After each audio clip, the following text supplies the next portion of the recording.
Ranking আমি করব না, ওই ক্ষমতা আমার নেই, কিন্তু অবশ্যই সবার আগে তো সাকিব খান আছে। একটু সোজা সাপটা মানুষ, সোজা সাপটা কথা বলে ফেলি, মানে লুকিয়ে টুকিয়ে কথা বলতে আমার খুব ঝামেলা হয়, যার কারণে আমি একদম স্পিকটি নট যেটাকে বলে, একদম চুপটি করে রয়েছে আর কি, কিছুই বলছি না।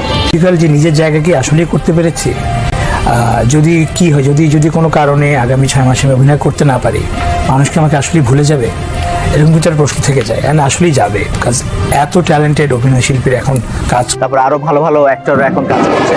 শরীফুল রাজ খুব ভালো করছে, he is a very good actor, আমার তার কাজ খুব ভালো লাগে, তার অ্যাক্টিং খুব পছন্দ আমার। এরকম আরো অনেকেই কাজ করছে সাথে, অ্যান্ড ডেফিনেটলি ফ্যান্স, ফলোয়ার্স, শুভাকাঙ্ক্ষী বা ওয়েল উইশার যাই বলে না কেন সবাই থাকে, যুক্তি অংশ দেখা হয়েছে।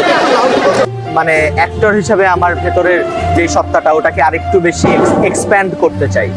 আর সাকিব তো অলরাউন্ডার, সাকিবের বরবাদ ছবি, তো ওই ছবিতে আমরা আছি এবং আরও অনেক ভালো ভালো শিল্পী আছে, আমি এখন না বলে হয়তো আপনারা জেনে গেছেন। 3টা ছবি হচ্ছে ইনশাআল্লাহ, আশা করি 3 ধরনের দর্শক এবার বঞ্চিত হওয়ার কোনো সুযোগই নেই। আশা করি প্রত্যেকটা সিনেপ্লেক্স থেকে আরম্ভ করে সিঙ্গেল স্ক্রিন সব জায়গায় এবং ডিজিটাল মিডিয়াতে এই ছবিগুলো জয় জয়কার থাকে।